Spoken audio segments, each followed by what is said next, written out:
Vamos a pasar por algunos temas, los más importantes de intestino delgado.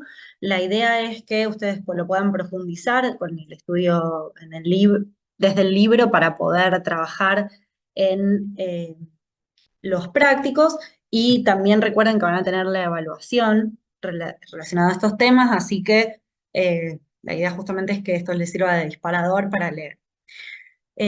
Como habrán visto en el libro, están todos juntos los órganos del tubo gastrointestinal, del tubo digestivo. Nosotros hicimos una división un poco justamente anatómica para tratar de dividir un poco los temas y que no fueran tantos en una única clase teórica. Pero bueno, la idea es que podamos ver las que son principalmente delgado, aunque muchas se solapan obviamente con las patologías de colon. En primer lugar, vamos a hablar de las obstrucciones mecánicas, que como les decía, también pueden afectar al colon, pero obviamente como este tiene una fijación anatómica eh, mucho más firme, no es tan frecuente que pase. Sí, en cambio, con algunas de estas patologías las vamos a ver más frecuentemente en el intestino delgado. Una de ellas son las hernias. Las hernias son proyecciones del tubo digestivo a través de orificios anatómicos. Em, Principalmente la complicación que pueden tener las hernias son que justamente se estrangule o, es decir, que se comprima excesivamente a la víscera que quedó atrapada y de esa forma esta pierda su circulación nutricia, o sea, pueda sufrir una isquemia. Em, Hay distintos tipos de hernias según a través de cuáles estructuras anatómicas se producen. No es la idea de la charla de hoy, eso lo van a ver más desde el punto de vista quirúrgico. Sí, lo importante es que entiendan qué es lo que se reseca y finalmente se remite a anatomía patológica en las hernioplasties. En general la pieza va a estar constituida por una resección de peritoneo y a veces puede contener o no un segmento de víscera, en este caso de intestino delgado, según si está afectada o no su circulación. Entonces, fíjense que tenemos en la pieza macroscópica, esta está compuesta únicamente por el defecto de la pared peritoneal, y reconocemos que es peritoneo, por ahí para repasar un poco lo que es la descripción macroscópica, porque tenemos una resección laminar de tejido, donde tenemos una superficie lisa, brillante, violácea, esto es por la congestión pasiva, y en la cara opuesta tenemos adherencia de tejido adiposo, que lo reconocemos porque es polilobulado y amarillento. Otra forma de obstrucción mecánica que podemos tener son las adherencias. Yo les puse acá unas diferencias más que nada eh, quirúrgicas de lo que son la terminología. Esto no es resorte de la patología, así que la idea no es complicarlos tanto, sino que entiendan que, como vemos en la imagen acá marcado por una flecha, una adherencia es una unión anormal entre dos estructuras anatómicas que normalmente están separadas. Entonces, en esta imagen vemos una adherencia entre dos asas intestinales que obviamente deberían tener independencia entre sí. El único medio de unión de las asas intestinales es obviamente el mesenterio que lo fija a la pared abdominal. Por lo tanto, esta comunicación, no es una comunicación porque no están comunicadas las luces, pero esta unión anormal entre dos vísceras o segmento de la víscera es lo que constituye una adherencia. Esto se ha formado, como cualquier otro tejido fibroso, como una respuesta reparativa a un proceso inflamatorio. Ese proceso inflamatorio puede haber sido de causa infecciosa o puede haber sido resultado de una cirugía. Entonces, es importante que en las personas con algún cuadro clínico de obstrucción mecánica siempre les preguntemos si tienen algún antecedente quirúrgico. porque incluso si es de un órgano no relacionado, por ejemplo, una mujer si tuvo una cirugía ginecológica, porque al haber sufrido la cavidad abdominopelviana una cirugía, puede haberse desarrollado un proceso inflamatorio y consecuentemente haberse desarrollado una adherencia. Otra de las obstrucciones mecánicas que podemos encontrar es el vólvulo. El vólvulo es cuando el órgano, un órgano móvil, sufre una rotación sobre sí mismo, generando una especie de anudamiento, por así decirlo. Fíjense que acá tenemos, yo les puse esta imagen que es de obviamente un gráfico, pero me parecía que era más clara para mostrar justamente el giro que hace sobre sí mismo el órgano móvil, y esta sería justamente el hallazgo macroscópico que veríamos en la cirugía y en la pieza anatomopatológica. Lo que va a ocurrir es un infarto rojo, similar a como lo que vamos a ver a nivel testicular, pero también que ya hemos hablado cuando hablamos de trastornos hemodinámicos. Fíjense, para comparar, esta sería una asa intestinal normal, sana, de más o menos 2 a 3 centímetros de diámetro, con la serosa bien brillante, rosada, lisa, y fíjense cómo el segmento volvulado está claramente distendido, el diámetro está mucho más aumentado, la serosa está muy congestiva, se pueden ver bien acá también la congestión pasiva de los vasos sanguíneos. Recuerden que lo que primero ocurre es que se dificulta eh, el drenaje venoso, entonces se va a ir produciendo una congestión pasiva en el órgano. Cuando ese proceso va progresando, puede además, al anudarse, digamos, cada vez más el segmento volvulado, eh, la presión puede ser tal que ya supere la presión de las arterias y eso disminuya el flujo sanguíneo arterial. Pero primero siempre ocurre la congestión venosa pasiva y después puede ocurrir la isquemia arterial.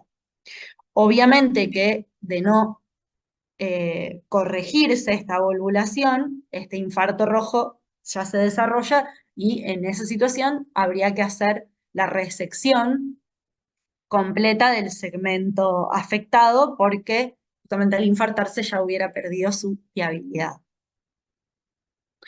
Y otra de las obstrucciones mecánicas que podemos tener es la intususcepción.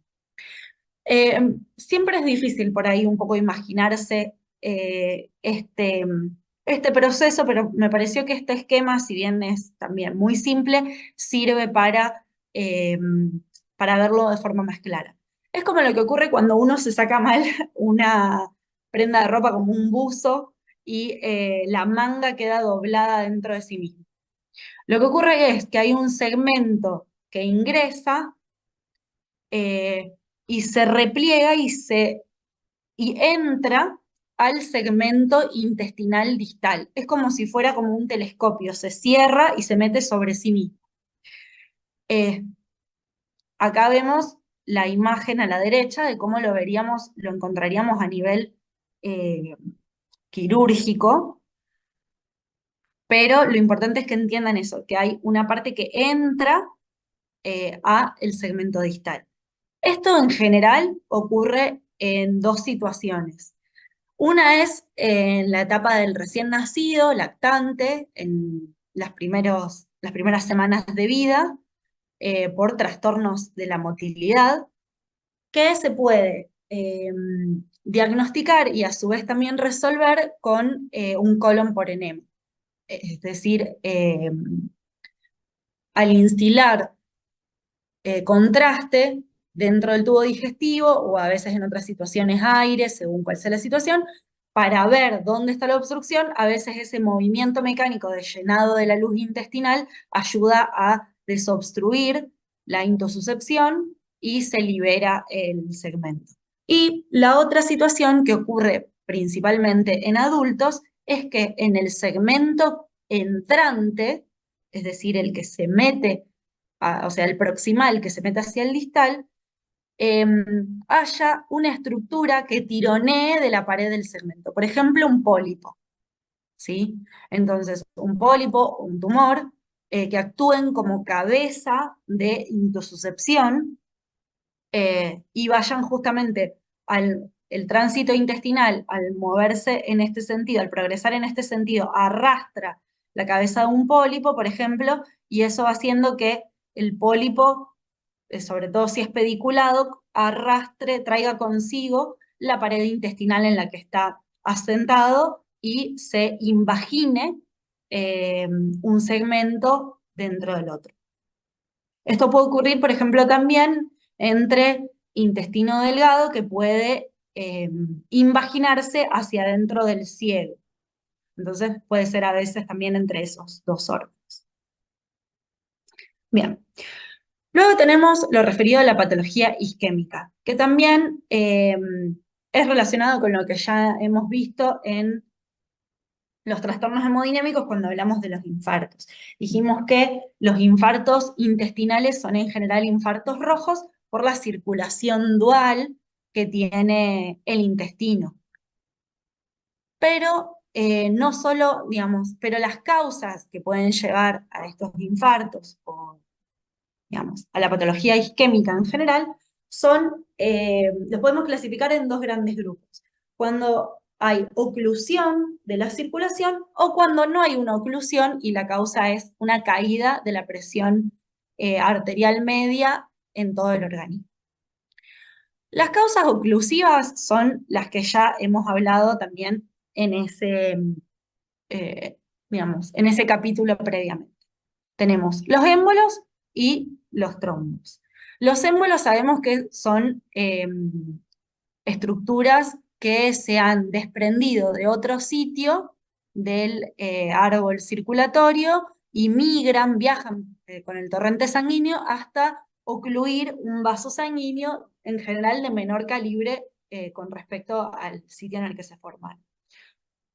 ¿De dónde pueden venir los émbolos que impacten en la circulación intestinal? Principalmente de ateromas de la aorta abdominal, o bien cuando se ha formado un trombo mural a nivel del corazón, puede ser como una complicación del infarto agudo de miocardio, una zona del corazón queda, se forma una bolsa de estasis sanguínea, ahí se constituye un trombo y parte de ese trombo puede desprenderse y generar un. Y después las otras causas oclusivas, dijimos que son las trombosis, que pueden ser arteriales o venosas. La trombosis arterial es también la que ya conocemos. En general se va a producir sobre placas de ateroma que van a estar en general en los ostium de nacimiento de las arterias mesentéricas. Y las trombosis venosas van a ocurrir en situaciones donde hay eh, estasis sanguínea a nivel de la circulación esplácnica, por ejemplo, en la hipertensión portal, en la insuficiencia cardíaca congestiva y en todos los estados de hipercoagulabilidad que pueden aumentar el riesgo de justamente que se desencadene la respuesta trombótica anormal. Y dijimos que hay otras causas no oclusivas, que son las situaciones donde la perfusión eh, es deficiente, pero no por una causa local, sino por una causa generalizada. Acá tenemos nuevamente la insuficiencia cardíaca, el shock, la deshidratación severa y el uso de algunos fármacos vasoconstrictores. ¿Por qué es importante tener en cuenta esto, particularmente la deshidratación? Porque es muy frecuente, o hay mucho riesgo en realidad, en los adultos mayores. Los adultos mayores suelen tener comorbilidades en las que se suman distintos factores que aumentan el riesgo de isquemias intestinales. Suelen tener placas de ateroma a nivel de la aorta, a nivel de los orificios de emergencia de nacimiento de las arterias mesentéricas, y es fácil que se deshidraten, por ejemplo, por una gastroenteritis aguda. Entonces, cuando sumamos factores eh, de riesgo, pueden darse estas patologías. Y en el shock es importante considerarlo porque una persona que se recupera de cualquier forma de shock tiene riesgo de en ese momento haber sufrido una isquemia intestinal no oclusiva, por lo tanto hay que hacer un seguimiento clínico estrecho. Fíjense que tenemos en esta imagen el hallazgo de, el segmento isquémico. Fíjense que es bien claro cuál es el segmento afectado. Tiene este color violáceo, puede o no estar aumentado el diámetro del órgano, pero sí es característica esta coloración rojo vinosa intensa y bien llamativa. La gran diferencia se dice entre los infartos de causa arterial o venosa a la macroscopía son los bordes del área afectada. Fíjense que acá podemos delimitar bien dónde termina el área de infarto y dónde empieza la mucosa normal, al igual que acá. Y vemos lo mismo cuando abrimos la pieza, la cortamos por el borde antimesentérico y vemos también una transición abrupta entre la mucosa infartada y la mucosa sana.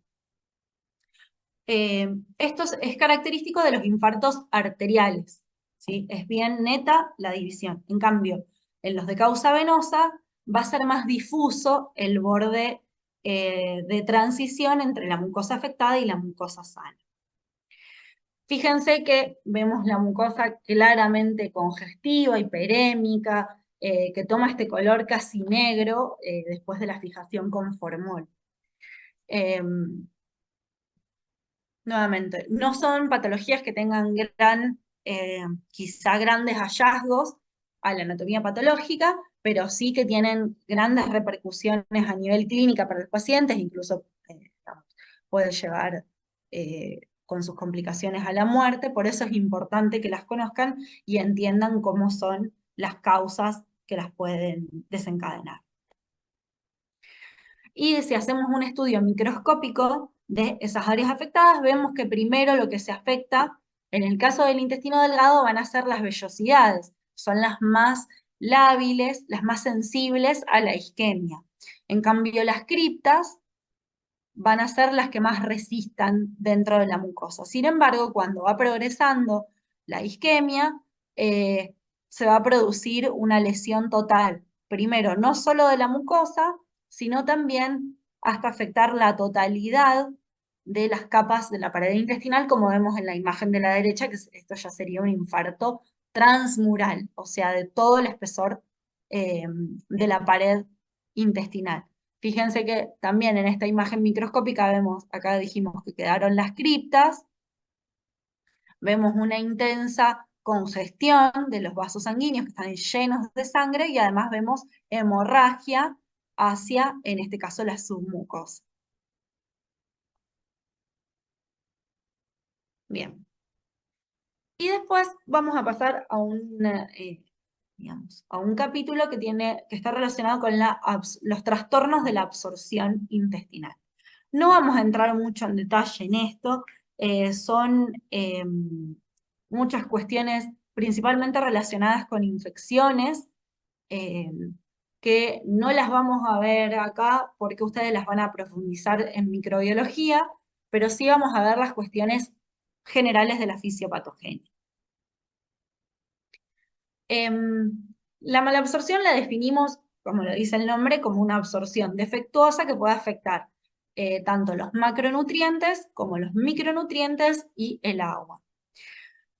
Los trastornos malabsortivos pueden darse porque se afecta cualquiera de los 4 grandes tiempos de la absorción intestinal normal, que es la digestión intraluminal, o sea, la desagregación de los macronutrientes en formas moleculares más simples, o sea, las proteínas en péptidos, los glúcidos en oligo, eh, polisacáridos y demás.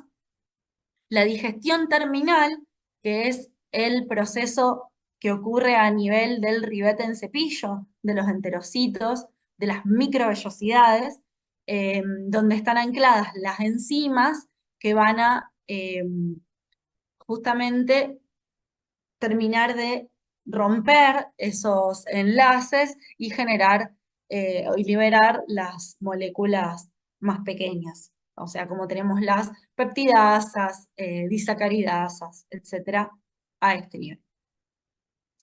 Después tenemos el transporte transepitelial, o sea, lo que ha sido digerido tiene que ser absorbido por el enterocito para finalmente liberarlo o al torrente sanguíneo en el caso de los glúcidos y los péptidos o a los linfáticos en forma de kilomicrones referido con los lípidos. No nos vamos a detener digamos, a repasar fisiología normal de la absorción, porque saben que podemos estar horas hablando de eso. Obviamente que ustedes tienen que saber cómo son los procesos normales para poder entender los patológicos, pero bueno, lo importante es entender que en general, cuando hablamos de cuadros malabsortivos, suele estar afectada una de estas etapas, pero como se trata justamente de un proceso, al no ser independientes entre sí, la afectación primaria puede estar en una, pero también alterar los otros procesos. Y en general, clínicamente, la mala absorción se va a manifestar de diferentes formas, obviamente relacionadas con según cuál es el macro o micronutriente que no está siendo absorbido. Pero en general, su manifestación clínica más común es lo que llamamos esteatorrea. La esteatorrea son deposiciones de materia fecal en general muy abundantes, que tienen aspecto aceitoso y una coloración que va desde un tono amarillo hasta un color como masilla, como un beige pálido. Eh, es llamativo en general en los pacientes pediátricos, los cuidadores, cuando cambian el pañal del bebé, ven esos cambios en la materia fecal y son el motivo de consulta por el que concurren justamente a la atención médica, entonces es importante prestar atención a esos cambios en la materia fecal. Y también es importante preguntarle a los pacientes eh, cómo son las características de la materia fecal para poder identificar estas manifestaciones clínicas. Y vamos a decir eh, brevemente, vamos a hablar de diarrea porque está estrechamente asociada a la malabsorción. Eh, Causas de diarrea agudas y crónicas hay múltiples. Yo les puse en esta tabla que es de un consenso de pediatría, solamente a modo de ejemplo, las etiologías de diarrea crónica. Pero bueno, sabemos que diarrea es un término difícil digamos, de definir, todos sabemos de qué hablamos cuando lo decimos, pero en términos generales podríamos decir que es cuando hay un aumento en la frecuencia, en el volumen, o hay un cambio, un aumento sí, en la consistencia de las heces. En general se toma que cuando son de menos de 14 días es una diarrea aguda y más allá de eso una diarrea crónica, pero eso es variable según si hablamos de edades pediátricas, adultos y demás.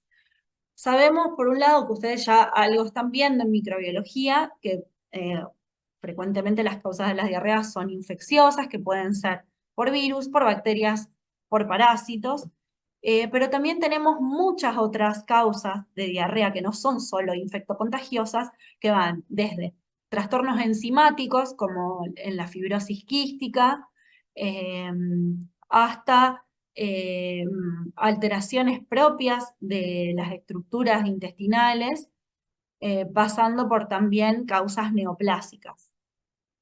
¿Sí? Es decir, que un cuadro de diarrea, sobre todo lo que tiene que ver con la diarrea crónica, eh, no debe ser dejado de lado como digamos, como una referencia menor, sino que hay que prestarle atención porque puede ser la manifestación de un cuadro mucho más complejo.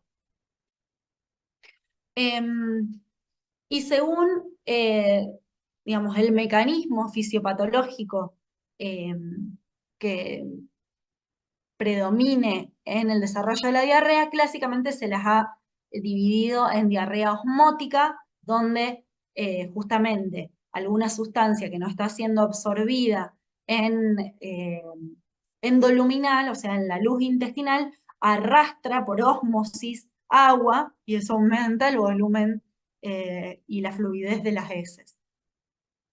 Los otros mecanismos son el secretorio, los trastornos de la motilidad, donde está aumentada justamente la velocidad del peristaltismo, como ocurre, por ejemplo, en el hipertiroidismo, donde hay una aceleración de la mayoría de las funciones fisiológicas, entre ellas hay un aumento de la velocidad peristáltica, y diarreas por trastornos inflamatorios, como vamos a ver ahora algunos ejemplos.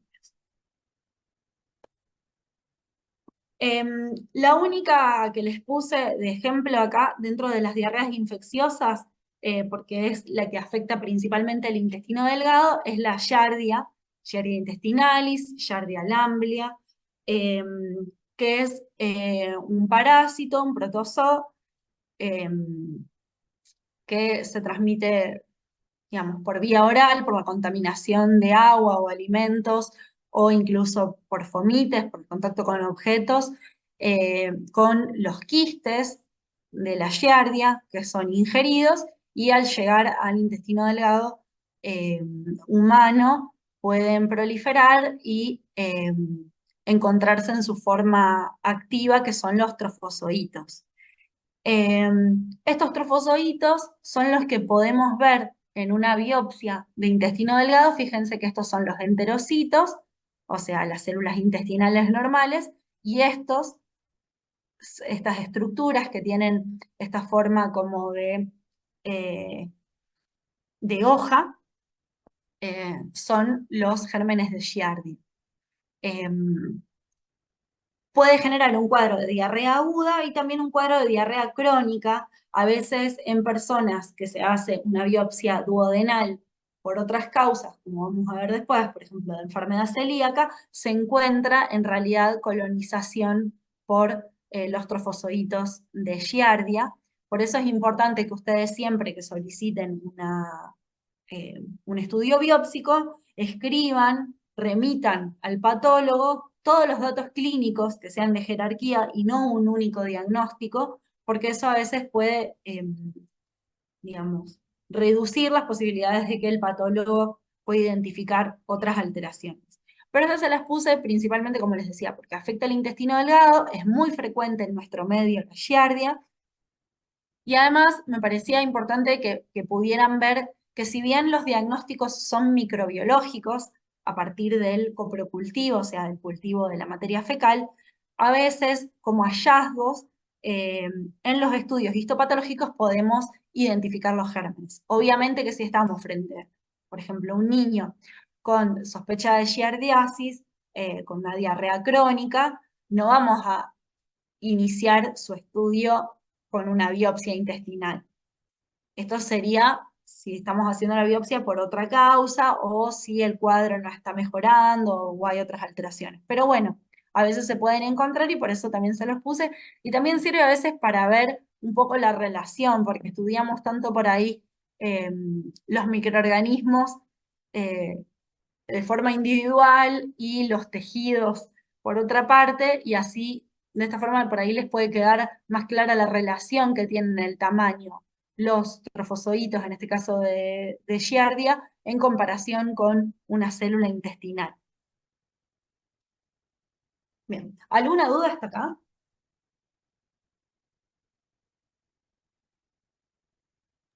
No, profe. Bueno, sí. No, no hay duda. Ah, bien, buenísimo, gracias. Bien, y ahora vamos a pasar a enfermedad celíaca o celiaquía. La celiaquía es una enfermedad crónica, inmunomediada, sistémica, que se precipita por la ingestión de proteínas del trigo, del trigo, avena, cebada y centeno, que llamamos gluten, que afectan el intestino delgado en individuos genéticamente predispuestos. Más allá de esta definición que es súper larga, lo que me interesa es que les queden claro algunas cuestiones. En primer lugar, es una patología inmunomediada, o sea que está relacionada con la respuesta inmune de una persona con una susceptibilidad genética, ¿sí? Es decir, necesitamos sí o sí la base genética para poder desarrollar la celiaquía, pero no significa que todos los que tengan una mutación genética vayan a ser celíacos. Y además es sistémica, es decir, que tiene repercusiones en todo el organismo y se da por el consumo de gluten. En nuestro medio, el gluten está presente en cereales, el trigo, centeno, cebada y avena. Ahora se está trabajando y se está investigando en muchos lugares la posibilidad de, y ya hay avena libre de gluten, pero no es lo más frecuente en nuestro medio, no se consigue, así que por ahora la seguimos incluyendo dentro de las restricciones dietarias. Según el Código Alimentario Argentino, para que un alimento esté certificado, cuando está certificado libre de gluten, tiene este logo, el que yo les puse aquí en grande, que es este logo rojo que tiene tachadas las espigas de cereal. Antes, hasta hace unos años atrás, también podían estar estos dos, pero estos ya son antiguos y son de legislaciones previas en Argentina. Actualmente, para certificar que un producto es totalmente libre de gluten, tenemos que encontrar este logo. ¿Y por qué esto es importante?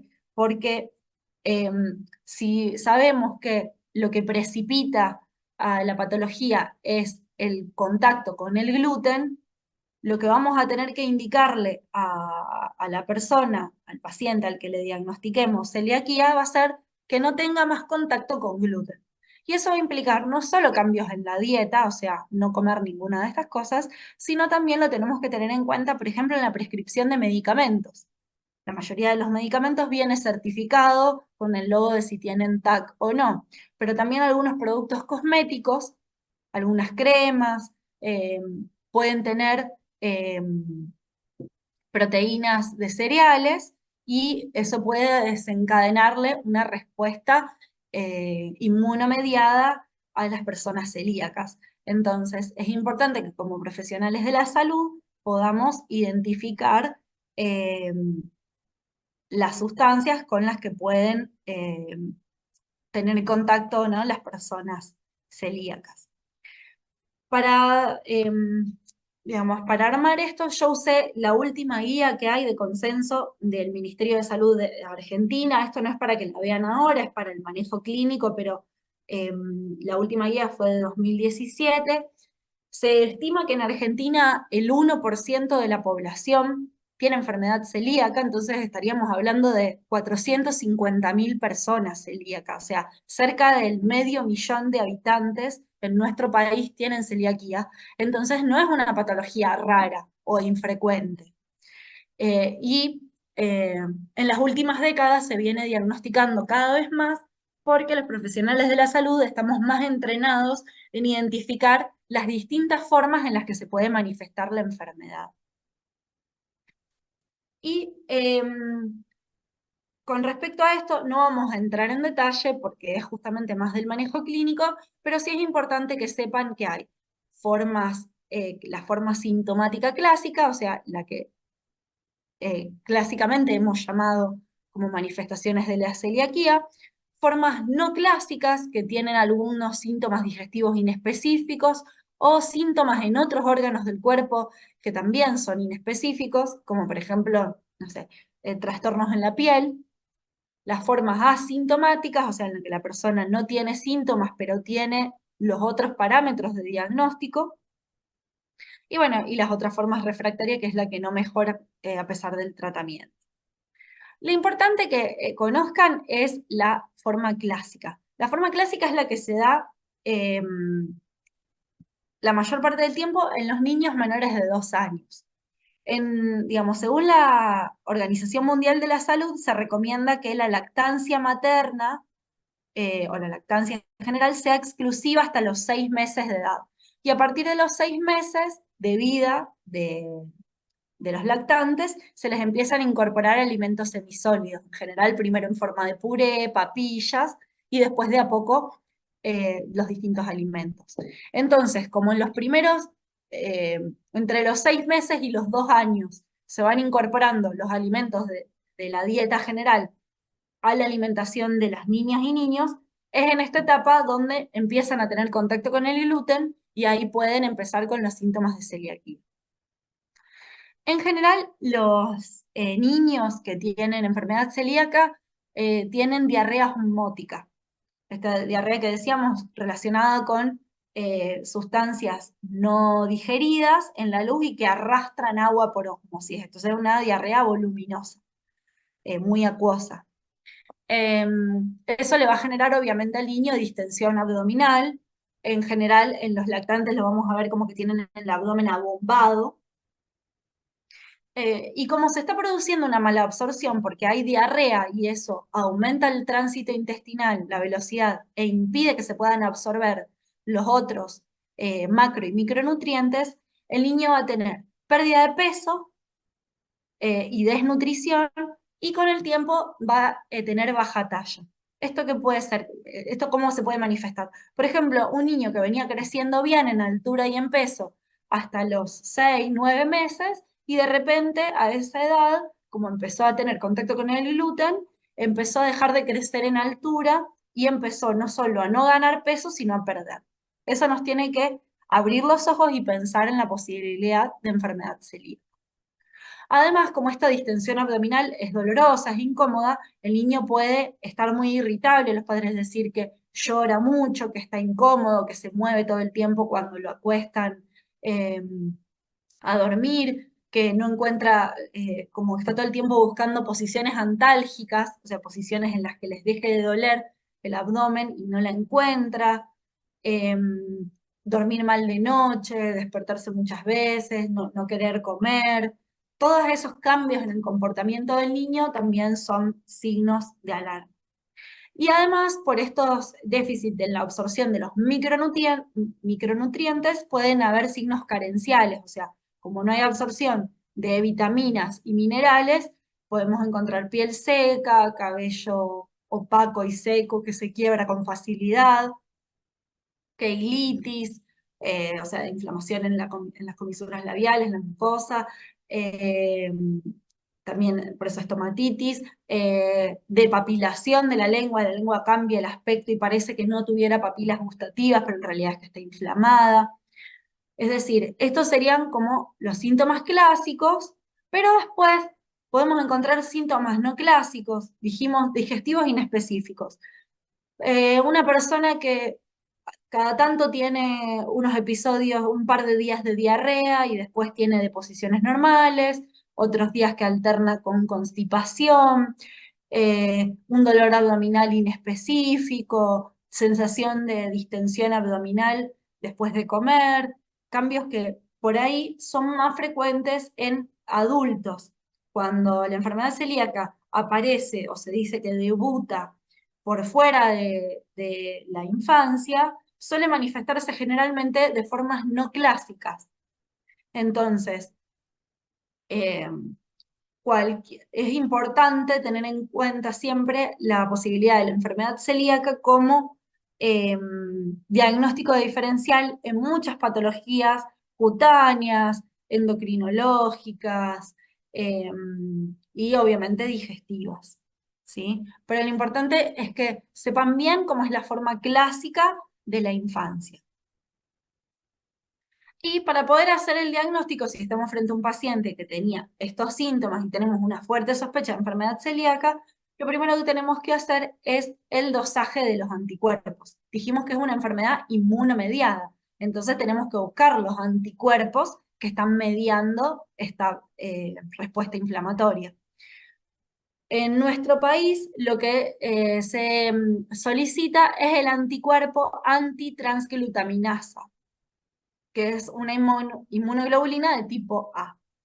Y además, en menor medida, se puede pedir también los antipéptidos desaminados de gliadina, o sea, la inmunoglobulina G contra estos péptidos de la gliadina. Esto no es tan importante que lo sepan ahora tan específico, pero sí sepan que es digamos, un diagnóstico que tiene una pata serológica, o sea, necesito el dosaje de los anticuerpos para poder hacer el diagnóstico de enfermedad celíaca. Y después hay un recurso, pero que es, como dice acá, únicamente resorte del especialista, o sea, solamente alguien eh, que esté avesado en el estudio de personas con enfermedad celíaca puede solicitar el estudio genético del antígeno de histocompatibilidad HLA DQ2 DQ8.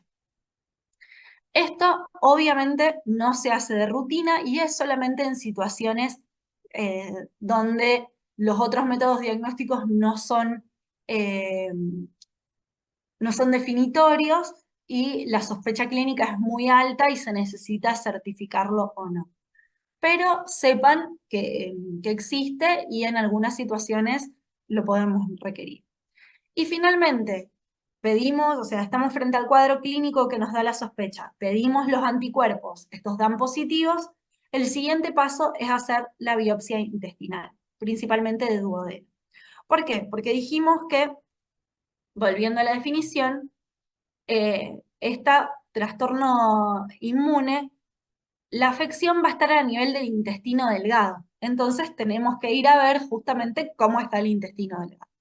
Lo que hacemos es una biopsia por videoendoscopía digestiva alta, cuyas siglas son VEDA, con B corta, y lo que hacemos es, eh, hacen en general los gastroenterólogos, la toma de biopsia, pequeños fragmentos de la mucosa intestinal, idealmente del duodeno, del bulbo duodenal. Es necesario en nuestro medio hacer la biopsia para poder certificar o no el diagnóstico de enfermedad celíaca. Y para hacer un repasito de esto, porque por ahí sé que lo tienen eh, no tan fresco, esta sería una imagen, una microfotografía de un intestino delgado normal. Fíjense que tenemos las vellosidades digitiformes, bien altas, gráciles, o sea, como sutiles, que se pueden, como que parecería que se pueden plegar fácilmente. Y fíjense que si esta es una cripta, la altura de la cripta entra más de 5 veces en la altura de la vellosidad, ¿sí? Y sabemos que en las puntas de las vellosidades, además de los enterocitos, nos podemos encontrar con linfocitos, que están normalmente, como vemos acá también, en el corion de la mucosa. Pero estos linfocitos son escasos, hay uno cada 25 enterocitos, ¿sí? O sea, son poco frecuentes. Cuando el proceso inflamatorio de la enfermedad celíaca está declarado y la persona consume gluten y está todo el tiempo reactivándose esa respuesta inflamatoria en la mucosa duodenal, la mucosa va sufriendo, en primer lugar, inflamación. Entonces, lo primero que cambia es que esos linfocitos intraepiteliales que eran escasos son cada vez más frecuentes, porque están yendo justamente, acá hay antígeno, entonces están yendo a reaccionar contra ese antígeno. Entonces aumentan los linfocitos intraepiteliales. Lo que va pasando es que esa respuesta inflamatoria va consumiendo a la mucosa y va produciéndose de forma progresiva atrofia de las vellosidades. ¿Sí? Estas vellosidades que están alargadas y delgadas, fíjense que desaparecen, quedó como plana la mucosa, o acá quedó una vellosidad como miniatura, que es solamente esta pequeña proyección, al punto de que en vez de tener por eso esta mucosa plegada, tenemos una mucosa aplanada atrófica. Y también recordando que son las criptas los centros donde se regeneran todo el epitelio intestinal, porque están las células madre intestinales, las criptas van a estar hipertróficas, porque están tratando de regenerar el resto de la mucosa que todo el tiempo se está dañando por el proceso inflamatorio y atrofiándose. Este sería lo normal y este sería el extremo más marcado de afectación en la celiaquía, que es lo que llamaríamos una atrofia vellositaria total, eh, con marca de inflamación. Pero en el medio, o sea, si esto es un espectro, en el medio va a haber distintas variantes. ¿Y cómo hacemos como para dividir esas variantes? Utilizamos esta clasificación, que es la de Marsh-Overhuber modificada. Lo importante es, esta clasificación nos ayuda como a ir hablando de grados. Dijimos que la de recién, la que veíamos acá a la derecha, es la peor. Es la atrofia vellositaria total, hay vellosidades rudimentarias, como esta que yo les mostraba acá, es como que apenas es un esbozo de vellosidad, o esta acá, o ausentes, y la mucosa parece mucosa colónica. Fíjense que al no haber vellosidades y ser plana, parece casi el colon. Y dijimos que la normal es cuando los linfocitos intraepiteliales son poco frecuentes, hay menos de 25 por cada 100 enterocitos. Y las criptas son normales. A medida que va progresando la patología, lo primero que cambia es que aumenta el número de linfocitos intraepiteliales. Lo siguiente es que las criptas se vuelven hiperplásicas. Y después ya tenemos la atrofia vellositaria. Primero parcial, después subtotal y después ya la total. Estas tres formas, que son el grado 3 de Marsh, 3A, 3B y 3C, son los que en conjunto con la clínica y con la serología positiva para los anticuerpos anti-gliadina me certifican el diagnóstico de celiaquía. Entonces, es importante pensar esto. El diagnóstico de celiaquía necesita de las tres patas: la clínica, la serológica y eventualmente la genética, y la biopsia, ¿sí? El estudio anatomopatológico.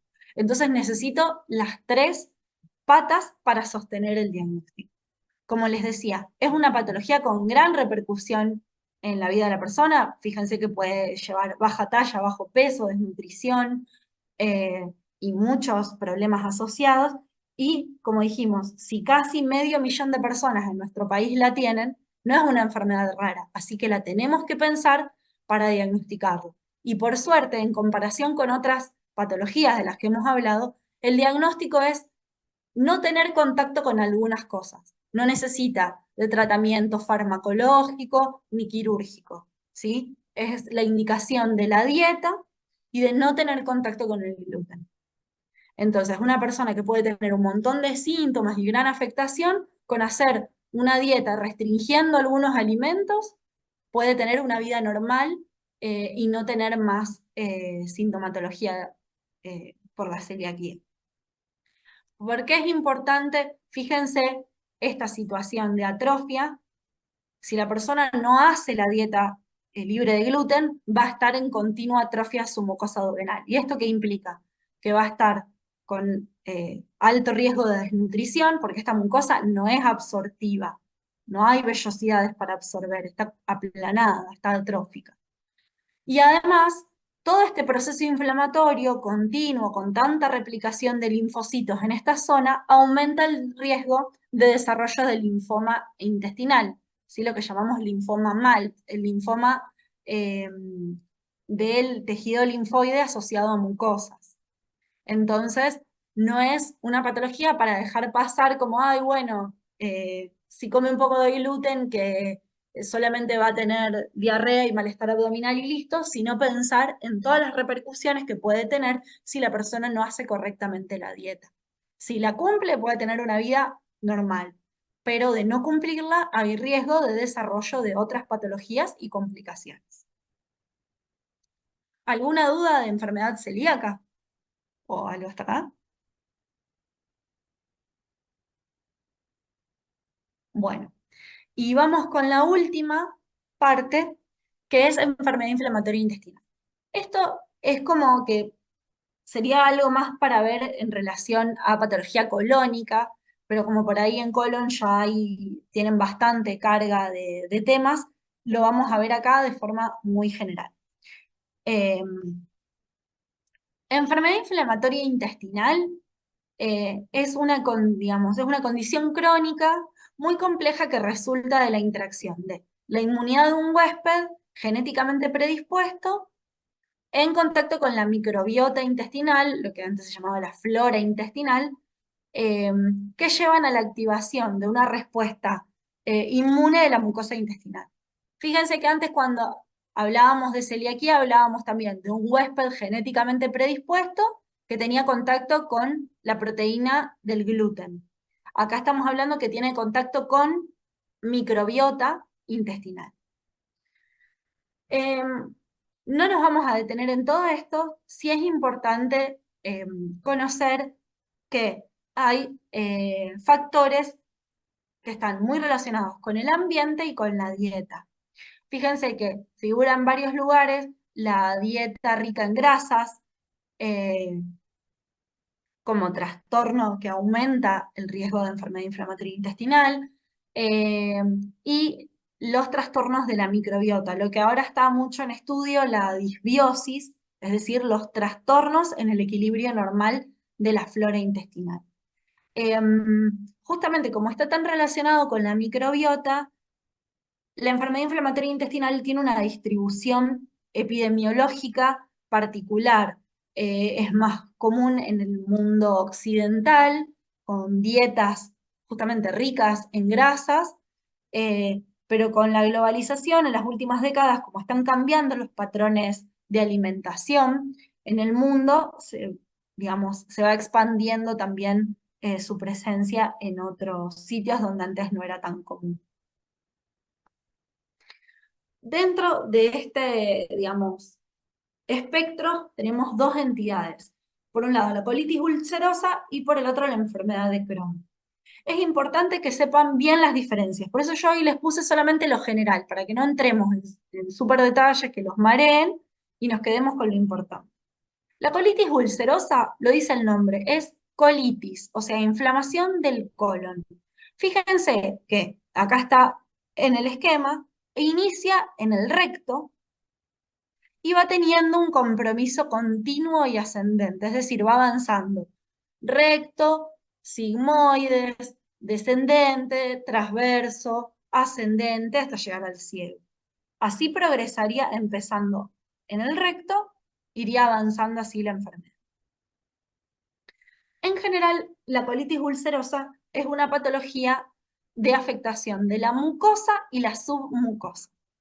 Entonces, en esta zona donde hay afectación de la mucosa, esta va a estar como de aspecto granular fino, va a estar friable, o sea, es como que se deforma con facilidad cuando uno lo roza con el endoscopio. Al pasar con el endoscopio puede sangrar fácilmente.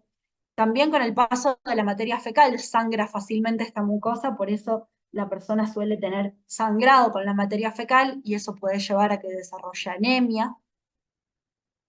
Y dijimos que la inflamación es de la mucosa, entonces se producen erosiones superficiales, a veces se pueden hacer profundas, pero lo característico es que el límite entre la mucosa sana y la mucosa afectada por la colitis es neto. O sea, veo bien con el endoscopio dónde termina la afectación de la colitis ulcerosa.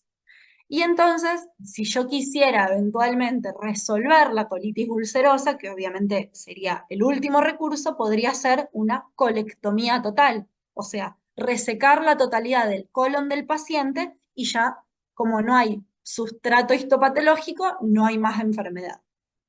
Obviamente que eso sería el último de los recursos. No, no haríamos una colectomía total por un diagnóstico simplemente, pero es para que entiendan que solo se da en el colon.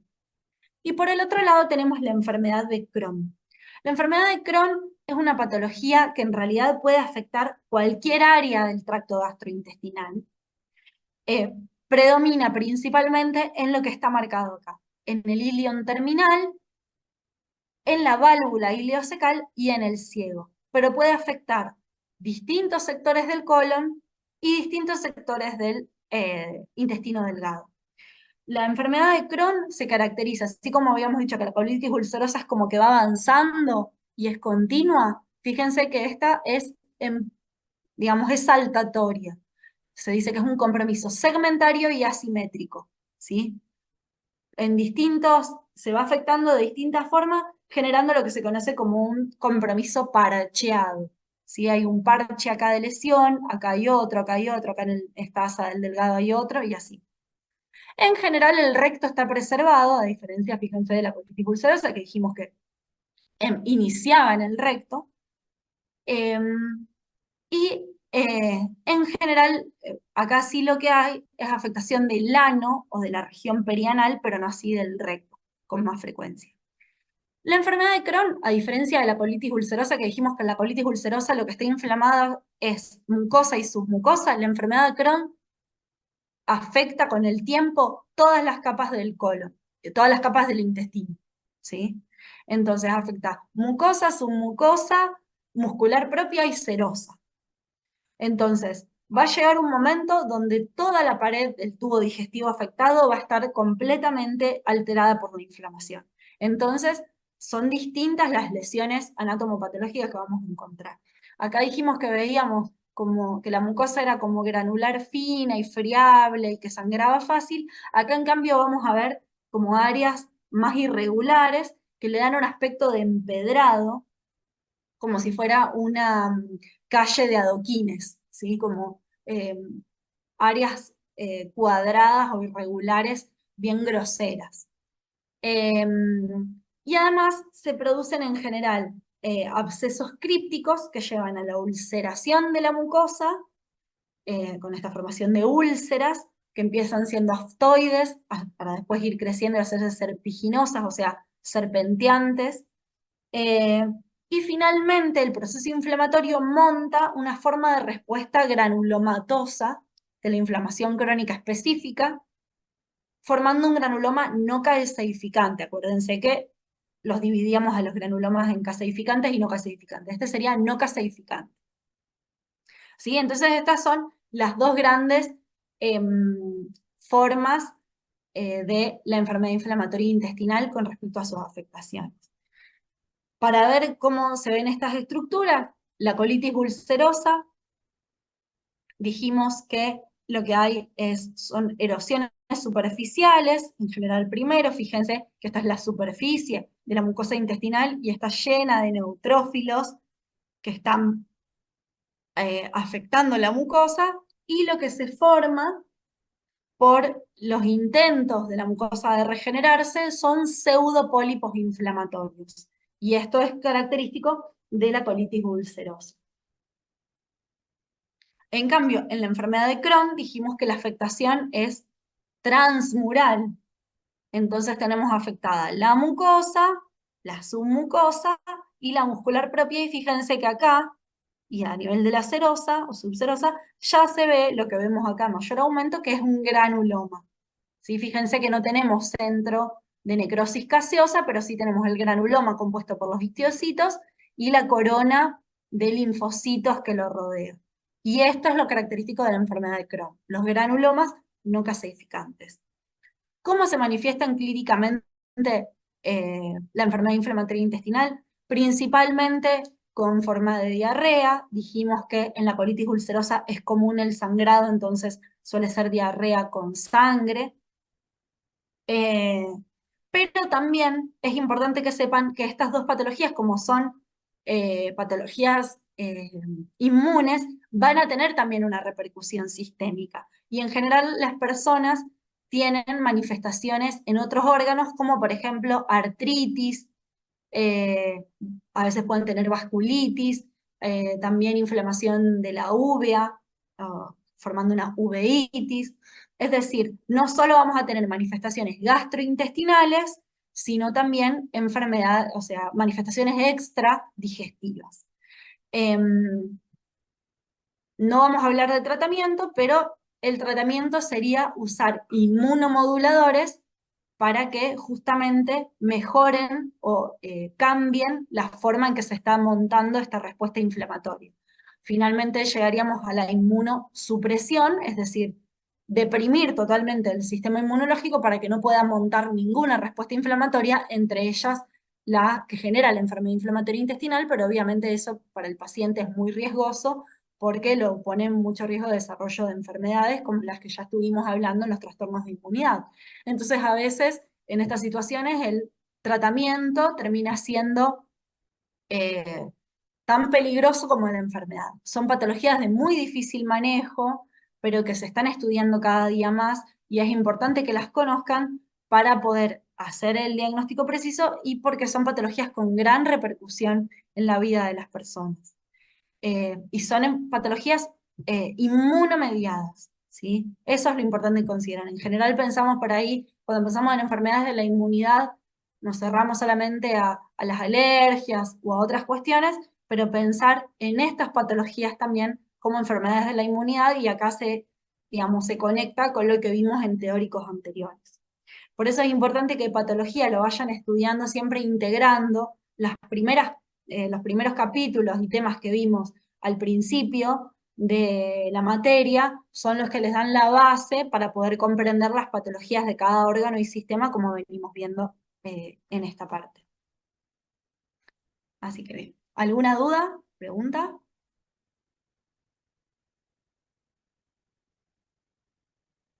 Bueno, si no hay preguntas, Eh, les recuerdo que vean bien todos estos temas y eh, puedan estudiarlos bien para el práctico de esta semana y poder trabajar también con la evaluación. Y cualquier duda, recuerden que tienen también el campus virtual. Así que Profe, bueno, una consulta. sí. Sobre el práctico, que Anto ahí lo subió a nosotros, la fecha y el horario, pero ¿hace 6 minutos o hubo un error ahí? Porque estaba Eh, configurado como que, o si lo entendí mal, estaba configurado que iba a estar abierto de las 9 hasta 9:06 del miércoles a la eh, noche. claro, en general lo que se les da son un par de minutos, porque si lo dejamos abierto un montón de tiempo, no, digamos, no es una Sí, evaluación, es buscar claro.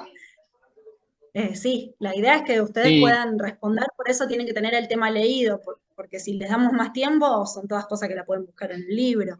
No, no vamos a y salir la, con cosas raras, pero sí vean bien estos temas. No podemos desarrollar todo en un teórico. Aparte, ujú. siempre pasa esto, que no participan tantos en los teóricos, entonces por ahí no queremos eh, ser excesivos, pero sí vean bien esos temas y sí, los tiempos van a ser reducidos para que respondan en ese momento. Perfecto. Y continúo como 10 preguntas. Fíjense ahí lo que les puso yo, honestamente no recuerdo, pero sí, en general van a ser varias preguntas. Tienen por eso el tiempo justo para leer la pregunta y responder. Dale, muchas gracias. No, de nada. Profe, Bien. Sí, sí, yo tengo José. una consulta. Si nos va Decime. mal en el examen, pero después nos va bien en la presentación de la pieza macroscópica, Hmm. ¿afecta en algo después en la nota final? No, se va, o sea, esto es para hacer una nota global de todo el año, o sea, que no se centren, no importa si en una va, eh, digamos, en una les va mal. La idea es que la presentación de la macro les pueda servir como un recuperatorio a quien no le fue bien con las preguntas, ¿sí? Es como que les damos una instancia más de ese mismo tema para que lo puedan levantar si no les fue bien con la teoría. Sí, la idea es eso, Dale, la macro compense lo teórico. gracias. No, Profe, de nada. Sí, respecto sí, a esta Feli. evaluación, también yo quería consultar por el tema del horario, no el tiempo de duración para responder, eso me parece bien, para que no vayamos al libro y demás. El tema es el horario. A las 9 de la noche, a mí y a varios compañeros más se nos complica, tenemos algunos otros compromisos y tal vez por 6 minutos no poder asistir al compromiso y esos 6 minutos que tenemos que estar en la casa resolviéndolo, tal vez el horario no sé si se podrá modificar. Lo charlo con los otros docentes. El tema es que lo tuvimos que poner en un horario donde no tengan otras materias y donde ninguna de las comisiones. Entonces, es muy difícil encontrar otro horario Claro, no, sí, así, sí, porque me además imaginé. temprano a la mañana hay gente que trabaja. Sí, Y eso también, eso nos dificulta. De última podemos ver para que no sean siempre a las 9 de la noche, alguna ponerla temprano en la mañana, para que vaya siendo repartido para el que tiene, no sé, trabajo o actividades, no le caiga siempre en el mismo horario. Eso Claro, lo no, vamos a tratar. y si no, la otra es la de dejarlo abierto por un periodo más de tiempo, pero ahí ya modifica lo que es la parte evaluativa de no ir al libro y demás. O sea, es como, Claro, pero bueno, sí es un tema, sí. que el Sí, horario no, también. sí, no, yo lo entiendo. De última, lo que podemos pensar es eso, para ir rotando el horario, que alguna vez sea al mediodía, otra vez sea a la mañana, para que no les caiga siempre en el mismo horario, pero no se los puedo asegurar yo porque es lo que les digo. No podemos poner una actividad si están, por ejemplo, hay una comisión que está cursando, no sé, italiano, por ejemplo. Entonces, ahí no podemos poner una actividad obligatoria cuando hay otra materia. Entonces, eso nos hizo que la única opción sea ponerlo a la noche. Eh, pues no le podemos pedir a otro docente que les deje conectarse para completar, no corresponde. Está bien, Vamos entiendo. a ver si le podemos buscar la vuelta para otro horario, pero bueno, la única opción es o tarde o a muy primera hora de la mañana. Perfecto, Pero vamos, gracias. listo. Eh, no, es que bueno, la idea de cambiar las evaluaciones, a que preguntan en el chat, fue cambiar justamente la forma de evaluación para que sea más específica y más completa. Eh, Ahora la evaluación este año va a ser así que son las condiciones del cursado. No, no las vamos a modificar al menos, o sea, una vez que empieza el cursado ya con unas características se mantiene. Bien, bueno, si no hay otra duda o pregunta, nos vemos la próxima.